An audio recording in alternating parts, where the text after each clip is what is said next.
Thursday, June 6th, and we got a big league show for you today. You got to tackle every situation when it comes up. You know, like if there's something uncomfortable and you let it go, it's only going to get worse. Like you need to confront things that you know need to be confronted. And I'm in love with the good life. Can't give it up. Make it to the top. Keep climbing. I wanna live it up. The good life. I'm coming up. I'm coming up. The good life. Good life. Oh, good life. Good life. Good life. Yeah. Boom! Coming in hot chicks, y'all. This one, man. This is gonna be a great one today. How you doing, brother? Doing good, man. I got my blues on today. I gotta represent what we got going. What's happening? Yeah, man. You got the Royal Blues, dude. Listen, man, this guy is a dear friend of mine, man. We go back to when we were teenagers back in college when he played at Old Dominion. I played at University of Richmond. We were spinning webs all over the Monarchs back in the day. You know, this guy was one of the, All-American hitter, played against him in the Cape too. And then his career kind of took off, drafted in 96, played a few years in the minors, then was a manager down there for a little bit. We'll get into that. And then was also the hitting coach for the Cleveland Guardians back in the day. A hitting coach and assistant hitting coach, was also the third base coach and the bench coach for Kevin Cash out there with the Rays. And then finally got his due after a few times. Everyone knew this guy would be an incredible manager. Is now the manager for the Kansas City Royals. A great friend of mine, Matty Quatraro. Matty, what's up, Q? How you doing, brother? Good morning, man. Good morning. This is cool. This is a good honor. Thanks for having me. Oh, dude, man. So glad to have you on, man.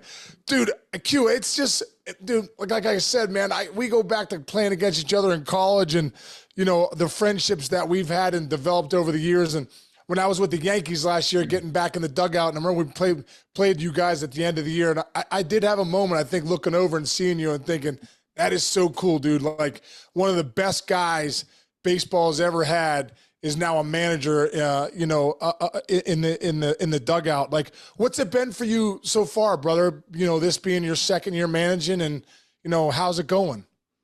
Well, I mean, it's a tremendous learning experience, like every day. We had a rough year last year, wins and losses, but I think what was really cool about last year was just getting to develop the relationships, all the work that goes behind the scenes, not just with the players, but with every department of the organization, and learning new names. And, like you had said, I spent a ton of my time over the years as a player and a coach, minor league, major league, all with Tampa. So my time with Cleveland, I got the opportunity to learn a lot of new people and a lot of new things. That 4 years was a tremendous thing. But now this was the first time, like, I was in charge and coming to a place where I knew nobody.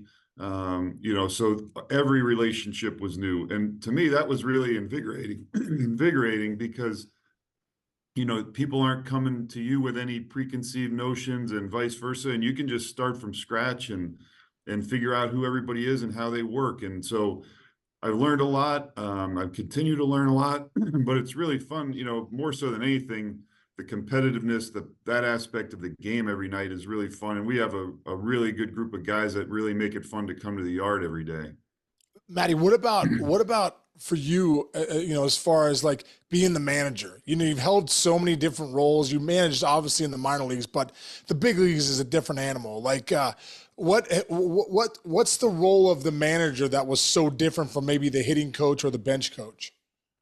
Well, I mean, you're the one that makes the decision, right? Whether you can, when you're the bench coach, you can suggest all kinds of things, but you're not the one that is actually taking the guy out to pinch hit or putting the guy into pinch hit, or the pitching changes and are clearly a huge part of what you do. And so that's the biggest difference is, you are the one making decisions. You're the one that has to live with it day in and day out and deal with the repercussions or the positive parts, or talking to the players after the fact. And, those kinds of things. That's the biggest difference. Now, I consider myself really fortunate because, a lot of the people that I've worked with and around. And, when I first came to the big leagues with Cleveland, to have Millsy and Tito and those guys to rely on, and then going to Tampa and being with Cashy and learning from him and a lot of the coaches there too. So I feel really fortunate that I was prepped as best you can for this role, but you never know it until you're actually the one doing it. Coach, how do you keep doubt out? When you first start, and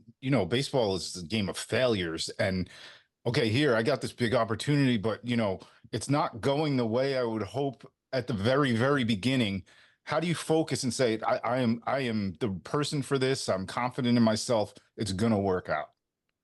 Yeah, well, I mean, we all know we're going to lose a lot of games. That whether you're a 100-win team and you lose the other 60, whatever. There's a lot of losses that you got to deal with night in and night out. And really, it sounds cliche, but I'm a big process person. And I trust the fact that I'm not out here on an island by myself. JJ Piccolo is the GM. We have a tremendous relationship already in the year plus that I've known him. And so we talk through a lot of things, the whole front office, the R&D department, sports science, ATCs, all that kind of stuff, coaching staff. We're constantly brainstorming, working through things together. And like I said, ultimately I've, make the on-field decisions that, come back and rest on me. But, I really feel confident that if we're making them with the right process in mind, that's what keeps your confidence up. You talked about Tito. I mean, dude, you literally were under the tutelage, I think, of one of the greatest managers in Major League Baseball history, and also Cashie's making a good name for himself too. You know what I mean? Yeah. You and Cash were pretty much boys in Cleveland. Then he went and did his thing and then hired you there. What influences have they had on you? Like, where's a little bit of Tito in your game, and where's a little bit of Cash in your game? It's interesting that you ask me that, because when I come back to Cleveland, where we are now, those are a lot of the questions that you get, and it's really cool. Like, I think about Tito a lot. Like, the thing that really stood out to me, nothing got by him. Like, he's in the dugout managing a game for 25 plus years, whatever it is, and he sees what the strength coach is doing at the end of the dugout. He sees what the trainers are doing. He sees the interaction of the players at the same time of being able to focus on the game. Like, nothing got by him. And the other thing that really stood out in game is he never took a pitch off. Like, he knew what he was thinking about for 2 innings ahead, 3 innings ahead, like those kinds of things, and just staying as locked in as possible. I mean, thinking back to small examples of, being down late in the game, still putting a guy in possibly to pinch hit so he got an at bat to be ready for the next day, or those kinds of things. But as you know about him, like, more so than anything, it's how he interacted in the clubhouse and how he kept guys light. I mean, there's only one Tito. Like, you're not going to be that personality that carry that, that presence that he has. But those are the things that stood out to me, is being able to keep that clubhouse light and also being able to stay so locked in game. Yeah. What about Cash? The apple doesn't fall far from the tree, right? No, I mean, those guys are close. Those guys. Yeah. Their personalities are so similar in a lot of ways, and the way that they interact with players. Really from Cashy, the thing that I took is, like, you got to tackle every situation when it comes up. Like, if there's something uncomfortable and you let it go, it's only going to get worse. Like, you need to confront things that need to be confronted. And the other thing that both of those guys do tremendously well is they trust their staff to work. You're not micromanaging the hitting guys. You're not micromanaging the pitching guys. These guys are the experts in their areas. Now, we can have conversations about what I see, what they see, those kinds of things, but they're ultimately in charge of their areas. Dude, how do you do that? Because I know last year when I was in the dugout with Booney, obviously he's letting me do my job, but like, if somebody was scuffing, he's like, dude, I just, he's not getting his hands loaded. Like, he's not, and he's basically telling me, are you telling him this? I'm like, Booney, are you asking me to tell him this? Is that what you're saying to me? Like, but cause Q, hitting, dude, like, you're one of the best hitting coaches when you were there. Like, so are you going to your hitting coach sometimes? Hey man, I don't think, I don't think Sal's getting, he's not on time or whatever. Are you having those conversations? Yeah, we'll talk through stuff like that. But, being a former hitting coach, that's what I understand, is that if I'm thinking of it, they've thought of it, right? Right. You might just bring it to them in a different light, or, hey, whatever.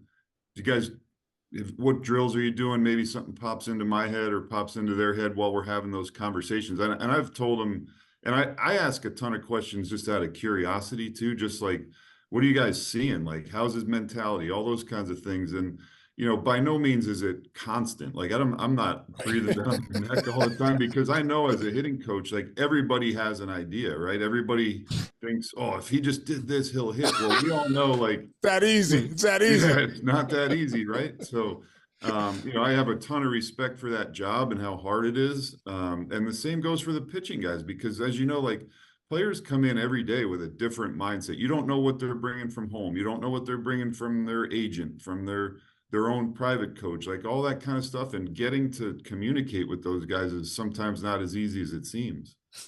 How about as far as, like, you talk about communication there, and, I know a lot of times people will say, hey, listen, JJ's pulling the strings up there as the GM. Matty Q's just saying what he, writing down what he says. Like, how much of your job is, when you talk about process and the analytics and, hey, we're bringing in this guy on a certain matchup? Because I've been in those meetings where, hey, in the seventh comes and, Jose Ramirez comes up, we're bringing in this lefty to face him and spin him around to right-handed or whatever it is. And then how much of it is, man, that starter's at 98 pitches. He's got some traffic on the bases. We're in the seventh. He's 1 out away from, getting out of it. Like, how much of it, Matty, is it still a gut feel, or are you kind of mostly going by the numbers of, okay, this matchup makes sense here? Well, I think there's, a very big combination of the two. But what I feel really fortunate in this situation here is, JJ and Scott and the guys in the front office, they're raised as players and scouts, and we're integrating data.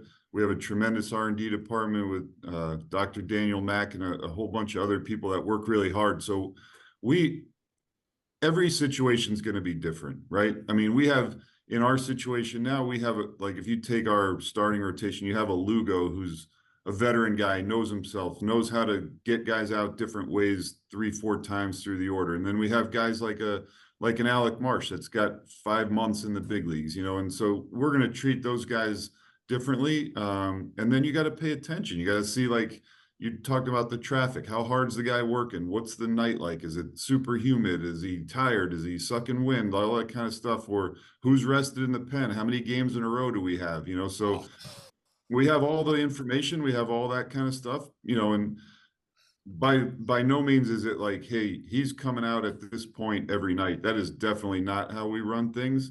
We might have those conversations prior, and if it lines up that way, like, sure, like, why not? This makes a ton of sense. And I've always thought that's one of the things that gets kind of misconstrued in the narrative of R&D is like, oh, they're sending the lineup down. Well, most guys are going to agree. We want to play our 9 best guys, right? That's what we're trying to do, right? And then trying to figure out the best way to match up with every team's starter and their bullpen. Are you going all in to get all your righties up there against their lefty, but then they got a few righties in the pen? Like, there's so many things you got to consider on every decision. Yeah. Dude, that's one thing, getting back into the dugout last year and watching what Booney, the meetings that he had every day with the pitching staff, with the, talking about the bullpen. Then he's having a meeting with me and the hitters, and, he's making his rounds. He's meeting with the trainers. Hey, who's hurt? Who's got, who's been in here? What do the reports look like? Like, it's amazing the things that you guys have to look over, bro. Like, I don't know if people understand, for 162 games, what you were just explaining right there.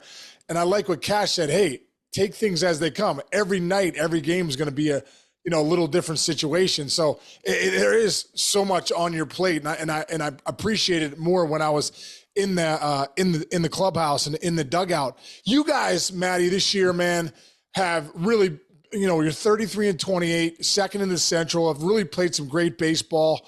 And went off to one of the best starts in Royals franchise history. For you watching things, what do you think has gone right for you guys so far this season? Well, I mean, you and I, former hitters, you were a lot better than I was, but it really comes down to pitching, right? I mean, exactly. You're going to win games by being able to get good hitters out. And our pitching has been much improved this year. We added Lugo, added Waka. Marsh is another year more experience. Reagan's he's a stud, you know, and Brady Singer's coming back from a down year last year. You know, there's a lot of reasons behind that, but he's super motivated. So our starters have been tremendous. Our bullpen, they don't back down, man. They come in, they throw a ton of strikes. They're going to challenge you to beat them. And that's really what it is. And when we're doing that, our defense has played extremely well. They're in the game, they're engaged. We have a ton of athleticism. You know, so we have a multiple ways to win games. So it's not relying on just the 3-run homer. You know, and we have the offense is diverse. Like not everybody's got clicking yet. And that's one of the things I'm excited about is like, you know, we've won some games and we haven't had everybody going. And so there's a lot of room for upside there, which I think is encouraging.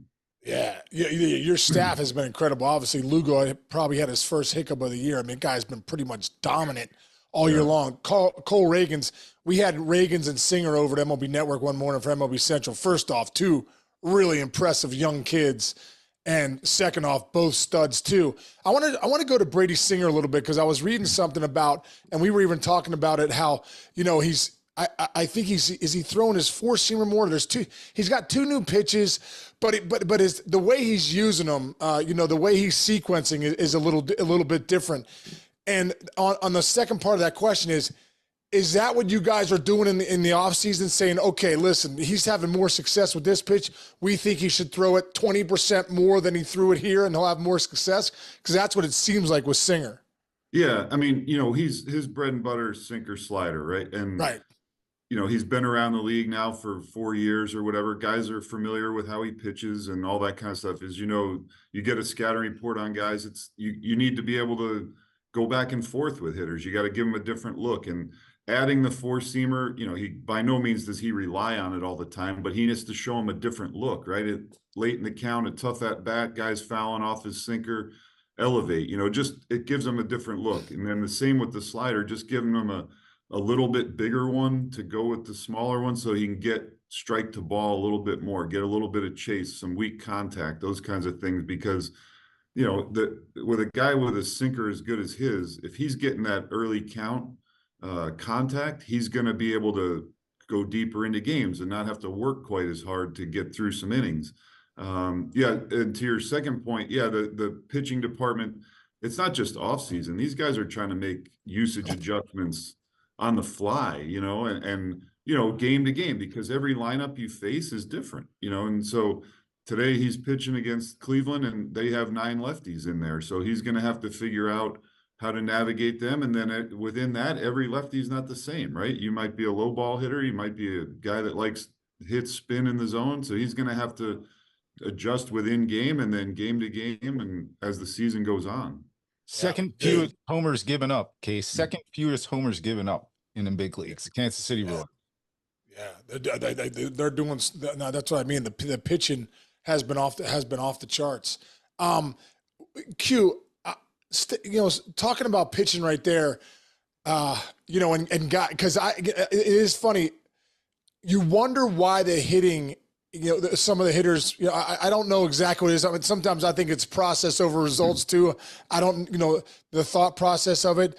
What do you see firsthand, dude? Why do you think batting average is down? I mean, guys are hitting 170, 180 right now. They're like, hey, but he's got a 750 OPS, so he's good. And I'm like, wow, that's where we're at. Like, guys are, you know, hitting 205 and it's okay. Like, but you know, what is it, Q? Why are the averages down? Why is the hitting not as great as what we've seen in years past?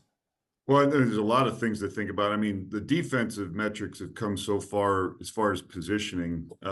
Guys, and on a night in and night out basis, you know this better than I do. You got to earn hits in the big leagues because guys make highlight reel plays all the time. I mean, it's amazing that some of you see guys square a ball up and it's run down. The defense is one part of it. The pitching is another part of it. Guys aren't seeing pitchers 4 times a night. You know, that's not just this year, but that's a trend too. You know, you don't get as familiar with guys. And then the guys that come out of the pen are nasty. You know, I mean, they're throwing nasty 2-strike wipeout pitches right from the get-go.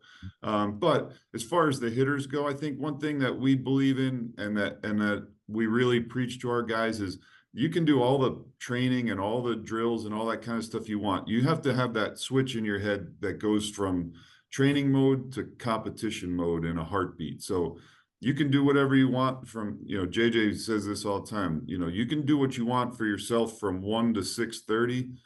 7 o'clock comes, it's for what's on the front of the jersey, and then you can process that later and have your own breakdown of your game afterwards. But whatever, you need to compete with that guy on the other side of the mountain, and then try. We know that's not as easy to do as it is to say, but at the end of the day, that's what it comes down to, because winning the games is the ultimate thing. You might be able to do that with a move in the runner as opposed to getting a hit, and keeping your mindset there is really important. Right. Oh, dude, I love that. Staying there with team baseball, like, do you like where's the bunt with the with Matty Q? Where does that factor in? I know over the years we've gotten away from, hey, we can't give away outs, but I'm thinking, like, man, give away outs. Like, aren't we trying to move runners over? Like, if we're going to win a 2-1 game or a 4-3 game, like, aren't we trying to steal a run maybe in the third or fourth inning that, it isn't huge? Where are you as far as like that goes? Like the bunting, the hit and run? Well, I mean, start with the hit and run. I used to love it when I was a player and think it was an exciting part of the game. But, talking about the pitching, like, I don't know, there are no hit and run counts anymore. Like, you can't predict this guy's going to throw a fastball, right? They throw nasty breaking balls, and it's hard to put them in play. And then you put a guy in the hole, or you get your lesser runner thrown out. So fortunately for us in that scenario, we have a lot of guys that can run. So we don't have to hit and run as much to move a guy up, because we can steal some bases. So that part of it's one thing. The second part on the bunt is, to me, it's very dependent on the situation, on who's hitting and who's pitching, because of some guys are not very fun to try to bunt against, right? I mean, so, and it depends on where we are and all these things we talked about earlier with in-game decisions. How's our bullpen look? Do we really think we're going to be able to win this game 2-1, or are we going to need more, and how's the guy at the plate swinging? I mean, so I don't rule it out by any means, right. But it's also something that, we have to be able to execute. I'm not going to ask somebody to do it that's unlikely to be able to execute it. Yeah. And you guys have 3 guys with double-digit stolen bases so far. You're third, sixth in the league in stolen bases and third in triples. Like, how fun is it having a team that is dynamic enough where get on first base and now we're in business?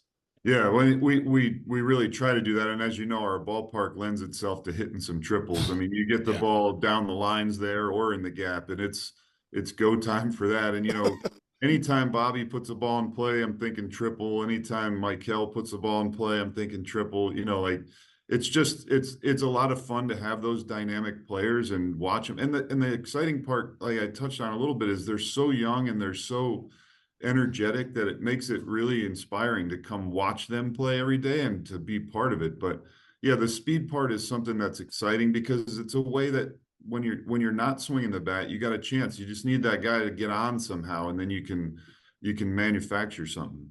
Dude, you got one of the best players in the game, not just young players. I mean, it's beyond that point, with the year, last year almost being 30, 50 or whatever. I mean, Bobby Witt Jr., I mean, this guy, what's it like watching him every night? Because I think you really get to appreciate a guy when you see him every single night and see how he works. What's it been like managing him, and what impresses you the most when you watch him play? Well, it is, and it's not something you take for granted, right? Because you don't get to see guys like this every day, and especially from where I'm sitting, to be able to be a part of it is really special. But aside from that, like, what impresses me most about him is the stuff off the field. I mean, the most humble, the hardest worker, the guys that respect the crap out of him in the clubhouse. Just the person he is way more impressive than what he does with his talent on the field. The way he handles failure, the way he comes back the next day, whether he had a great day or a bad day, all that kind of stuff. Those are the things that really impress me. But when you watch him on the field, I mean, he's a strong guy. He's a big guy, but he's not the biggest guy by any means. And the power he generates in his swing is incredible. When he hits balls, I mean, I've said it a million times here, but like, they look like golf balls. Like, he had 2 homers the other night, and when you just you almost lose sight of them. They take off, and it's like, man. And the hitting guys joke with him here. They call it, they say he's hitting with a 2-iron. Like the ball comes off the bat, like it's incredible, man. And that's the kind of thing that, as you know, like if you see guys that, as a minor league coach, like you need to see guys like that, because you forget the difference between the impact off a guy's bat like that and the guys that are coming up. That's what you need to get to. You need to be able to square the ball up like that. Yeah, man. Dude, it's loud off his bat. He's one of those guys where you turn around and you're like, oh, Bobby Witt's hitting. It comes off a little louder, Yeah. I think of Bobby Witt Jr., I see him playing shortstop, and I just think to myself, like, you think of Cal Ripken Jr., you think about, the streak that he had and all that stuff, and Bobby Witt seems like that he plays like a throwback. I mean, he just plays so hard. He plays with his hair on fire. As a manager, though, like, I think are things different as far as, guys wanting to play 162? Like, are you looking to give a guy here a blow here and there, or are guys coming in saying, I don't want a day off? Well, he wants to play 162, right? Yeah. And the thing about Bobby is, like, sure, could he probably benefit physically from a day off every now and then? There's probably no doubt, but having him out there at 75% of himself is still a pretty good version of a player, right? And but going back to him off the field, he does everything possible to take care of himself as far as the recovery, the prep work before the day. He knows how to put that governor on with his work, a day off from ground balls or a day off from hitting and still go out and compete. So, when he's at the stage he's at right now, I mean, the way I look at it is we're going to give him every chance to do that and hope for the best, but we want him out there every night. Yeah, man. So that's a fun guy to put in the lineup, huh? Yeah, I mean, where's he? That's the one spot that's already filled in for the week on my. That's great. Navigate around that. Yeah. One other guy that you're filling into to that spot too is Sal Perez. I mean, 34 years old. Probably having one of the best starts to his career. His seasons in his career. And it looks like what is it, like 70-30? You're catching them, you're playing them at first, you're DHing him a little bit. Talk to me about Sal, his leadership qualities, who he is, and why do you think he's off to such a good start this season? Well, he's the face of the franchise and has been for a long time, and he's a huge part of not only the team but the city and the organization. He's been here his whole professional career. He has a true passion for the Royals, and that's infectious. And the thing that we set as a goal of ours, going into the offseason, is to get him back to where he rightfully belongs as a Kansas City Royal, and to put him in a winning environment, because he brings joy to the park every day, whether he's winning or losing. That's one of the things that impressed me the most about him last year was he was the same guy through 106 losses as he is right now, right? And that's hard to do, man. That's really hard to do when these guys are all, 10 years younger than him, and they're not his contemporaries and all that kind of stuff, but he is a consummate team guy. So I think there's a lot of reasons that he's doing well. One, he puts in the same amount of work now as he did 10 years ago. I mean, he's reinvented himself as a catcher. He works in the off season on stuff. He works with Paul Hoover here in season on stuff to be better and better.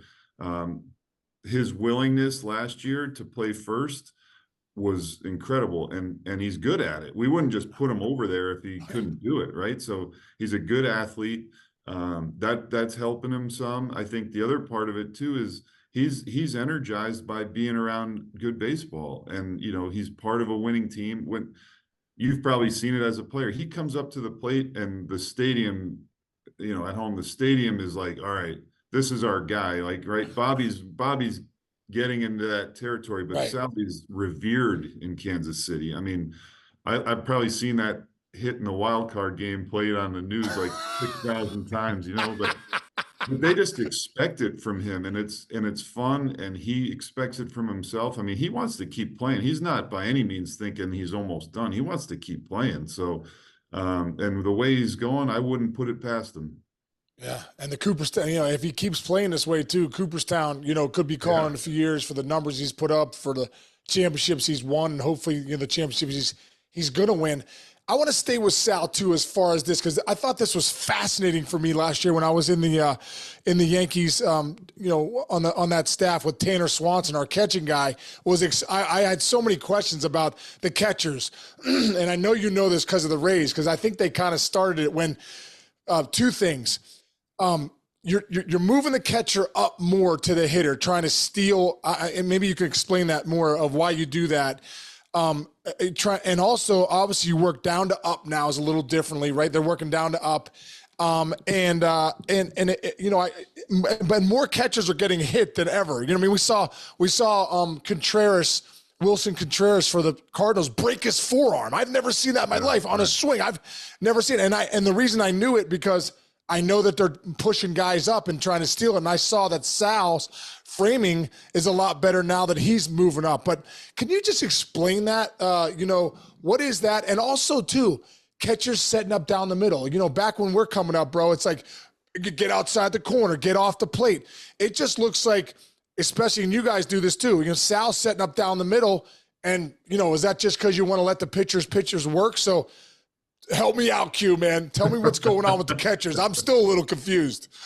Well, you're right. I mean, the moving up part is a big part of trying to get the low pitch, right? Because, the top of the zone, the umpire sees it better. Bottom of the zone, it's tough. They're blocked out. You got a guy like Sal. It's a big guy. He moves a little bit. They got to try to get over his shoulder. They got to get in that slot. And as we talked about, the pitchers are so nasty now. The balls are upper 90s all the time. That's tough to see. You get influenced by the movement of the mitt. That's what we've found over the years, and there's so much data on it now. Moving up allows you to not get dominated by the ball. You're the one dominating the ball as the catcher to get it to the bottom of the zone. So that's that part of it. Now, catchers are getting beat up. Salvi in particular, being as big as he is now, going down to one knee, the foul tips that he gets, like on the insides of his legs and stuff. I mean, it's incredible how much they get beat up back there, more so than in the past for any catchers. But to the Contreras thing, everybody understands that there's going to be more catchers interferences. Now we try and hooves on top of this more than anybody. Like the guys that have the longer swing passer, the guys that you get helicoptered and get hit by, we'll move guys back because we don't want Salvi getting hurt. No, we don't control all of that clearly, but we're going to try to protect them the best we can. And as far as like what the change in the positioning is, like setting up down the middle, pitchers, this was not a study we did or anything, but years ago they did a study, the average miss on a fastball, and I might have the numbers off a little bit, but it's somewhere like 12 inches or something. So from where the target was set up. So if you're setting up in the middle and they miss by 12 inches, you're going to a corner. If you go to a corner and miss, it's a ball. And the value of a strike and the value of a ball has been quantified a lot more accurately now than it was in the past. But that's not something that's new. I remember catching an A ball, and one of our pitching coaches, Jackie Brown, he did an exercise where he set me up in the middle of the plate on the bullpen, had our best command guy throw 10 four-seamers and had all the pitchers standing behind him in the bullpen. 3 of them were down the middle, a couple to each corner and a couple balls. And he's like, you guys aren't as good as this guy.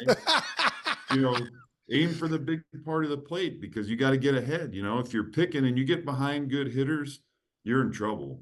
Yeah. Wow. Sounds like my golf game. Just aim for the middle of the green, and hopefully you're somewhere you're putting. Hopefully you're putting somewhere. But I mean, think about it when you hit, Case. I mean, if you're up 2-0 as opposed to down 0-2, I mean, you got a totally different mindset. Yeah, no, it changes everything, dude. That's a great answer, man. Appreciate that. I knew you'd know too, because obviously all that stuff, that as a coach, you've really evolved. I mean, you were in the game, really in the big leagues when I think a lot of this started to take off. And to be a coach in the big leagues now, you have to understand every reason why everybody's, doing what they're doing.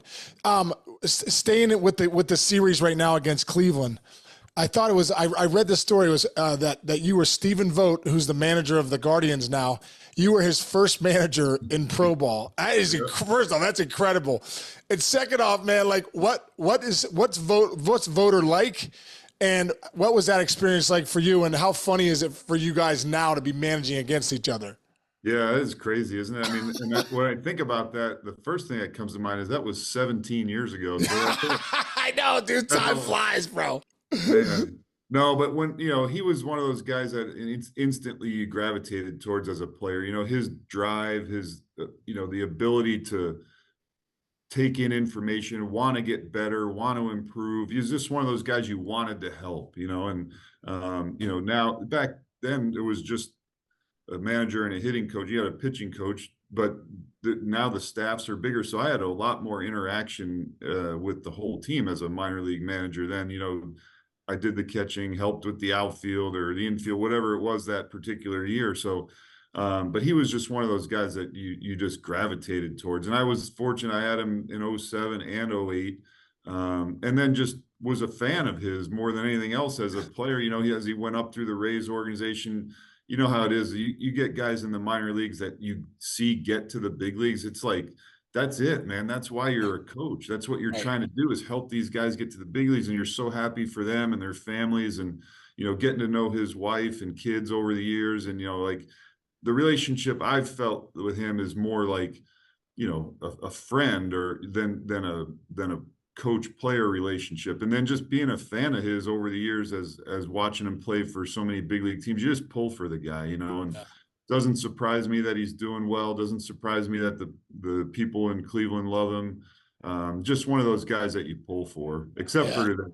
Except for today, yeah. When you slap him around, you pull for him later. Exactly. Yeah. It's so good. How about my man George? Is George around a lot? Coming down to talk? George Brett coming around to any talk hitting with you or asking you a couple things? And what are you doing? All that stuff. Oh man, George Brett is at every day of spring training. I mean, and he's invested, man. He's out there on the backfields. He's hanging around the cages. He's talking to guys.